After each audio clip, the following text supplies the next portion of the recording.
फारूक भाई को लेते हैं। हाँ जी भाई, बोलो भाई, म्यूट करो यार आप। अस्सलाम वालेकुम। हाँ जी, वालेकुम सलाम। कैसे हैं? बिल्कुल सर, ठीक सर। क्या? बिल्कुल ठीक सर। आपको मैं 12 जून से देख रहा हूँ। 12 जून से? आपने किसी ने यानी मेरे वो को कैलेंडर में एक्चुअली मार्क कर लिया आपने? हाँ।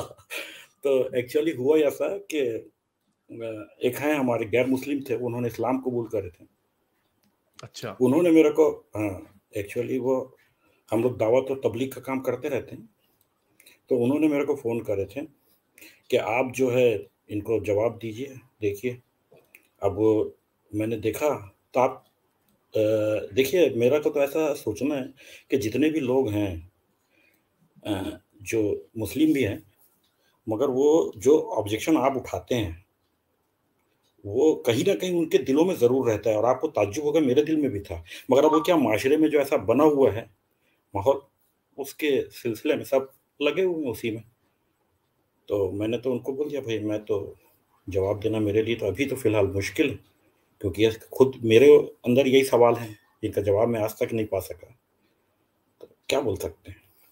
इस पे आपने जो बात की है, ये मैं इसलिए यही बात मैं बहुत दफा कह चुका हूं कि मैंने आज तक, और ये मैं कोई बड़ी दफा मैं यही अल्फाज मैंने दोहराए कि मैंने ये कोई ह्यूमिलिटी शो करने के लिए, आजिज़ी शो करने के लिए नहीं मैं कह रहा। मैं जेन्युइनली ये समझता हूं कि मैं कोई कोई बम्ब चीज नहीं हूं कि ओ जी हारिस बड़ा जीनियस कि मेरे जहन में ये सवाल आ गए। आई जेन्युइनली बिलीव कि ये सवाल हर बच्चे के जहन में आता है, लेकिन सही बोल रहा हूँ। जो सोसाइटी होती है, ये मैं कितनी दफा कह चुका हूं कि लोगों को, why should anyone rock the boat? यानी आपको क्या मुसीबत पड़ी है कि आप ऐसे ही जाके ना एक इस्लामी घर में आपके माँ बाप बहन भाई सारे मुसलमान हैं, और अब आपको पता है जितनी दहशत पाकिस्तान में फैली हुई है, अभी उन्होंने एक बंदे को मार दिया, तो आपको क्या मिलना है? कितने नफलों का आपको स्वाब होना है, sorry for the lack of better term, कि आप जी शक करने लग जाए इस्लाम पे? आपकी जिंदगी सही जा रही है, आपने शराबे, आपने कोई गंदे काम करने हैं, लड़कियों को छेड़ने हैं, आपने रिश्वत लेनी है, आपके वो सारे काम चल रहे हैं। Why do you have to become an atheist? आपने इसको, इन सवालों के ऊपर इन सवालों के जवाब का मुतलाशी ही क्यों होना? There is no need for it. हाँ, वो लोग जिनके साथ स्पेशली इस्लाम की वजह से उनकी जिंदगियों पे नेगेटिव असर पड़ा हो, जैसे फॉर एग्जांपल अब जैसे ये लोग हैं जिसको इन्होंने मारा है, ये तो खैर श्रीलंकन था शायद, ये तो नॉन मुस्लिम ही था, इसकी फैमिली वाले कैसे नहीं हो सकता कि वो इस्लाम के खिलाफ बात आवाज उठाएं, और उनमें से हो सकता ज़ाहिर है सी बात है। अगर कोई लड़की को इस्लाम की अब जो नूरिया खान की जो कहानी है, नूरिया खान की कहानी ऐसे है कि वो मुसलमान थी, हिजाब पहनती थी, उसकी एक लड़के से शादी हुई, उसकी जब तलाक हुई, उसके बाद उसने देखा कि भाई उसमें तो उसको औरतों को कोई हकूक ही नहीं मिल रहे। फिर उसने अपने दिमाग में पट्टी चलाई कि नहीं, ये दुबई का कानून गंदा है। फिर उसने इस्लाम को रिसर्च की, उसने कहा हैं दुबई का कानून तो फिर भी बेहतर है इस्लामी कानून से, थोड़ी सी मॉडर्निटी है। तो अब देखें वो एक्टिविस्ट बन गई, तो उसकी जिंदगी मुतासिर हुई negatively. That's the reason she rock the boat.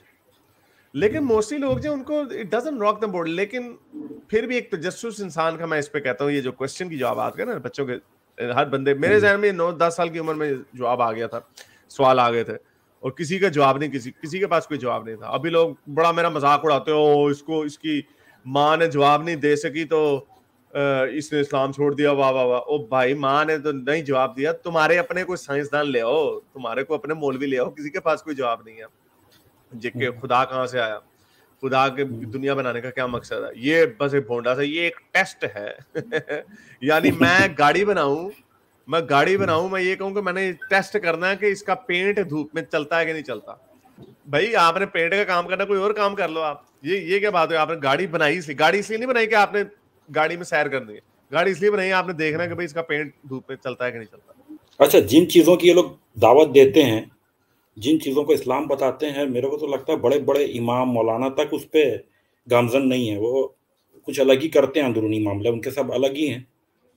सब ब्याजखोर हैं, सब गंदे काम कर रहे हैं, ऐसा कोई काम नहीं है जो, और उसमें हर छोटे-छोटे नुक्तों पे लोगों को हर छोटे से काम में हराम और हलाल का फ़तवा लगाते रहते हैं। इससे और मुसीबतें खड़ी हुई हैं लोगों के लिए।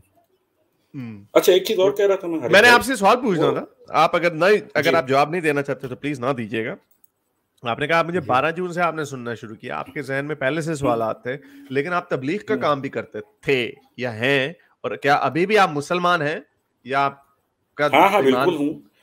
अच्छा नहीं, अच्छा, आप ये कह रहे थे कि ये सवालात हैं, लेकिन आप उन सवालात को पीछे डाल देते। हाँ, अब जैसे अब देखिए, बताइए, अगर ये सब छोड़ भी दें तो माशरे में जो हालात हैं उनके नज़र आप कहाँ जाएंगे बच के? आपको तो करना ही पड़ेगा, भले आप दिखावे के लिए करें। और मुझे वही लगता है कि सारे लोग जो हैं सारे दिखावे के लिए कर रहे हैं सब इस्लाम को फॉलो।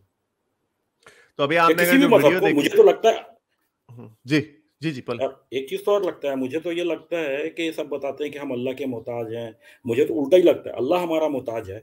मैंने एक ऐसा चर्च, एक मंदिर, एक मस्जिद, एक गुरुद्वारा नहीं देखा जिसमें इंसानों की मदद न ली गई हो। हर जुमा, हर फ्राइडे, हर संडे वो लोग आके खड़े हो जाते हैं, भैया यहाँ मस्जिद बन रही है, यहाँ मदरसा बन रहा है, उसका चंदा दो, उसके गुना को 70 गुना मिलेगा। मिलता कुछ है नहीं, और इंसान ही देता है अल्लाह का घर वाला बना के। अल्लाह हमेशा आके मदद के लिए खड़ा हो जाता है। अल्लाह वो क्रिश्चियंस का बड़ा मजे का इसके ऊपर जोक है कि हर संडे को आ जाता है जीसस, आ जाता है दरवाजे पे कि मुझे पैसे दे दो। और आप ये देखें कि कितनी मजे की बात है, कायनात का बनाने वाला इतना ताकतवर खुदा, उसकी जब इज्जत के ऊपर बात आती है वो बिजली का कड़ाका नहीं मारता, वो खुद कुछ नहीं करता।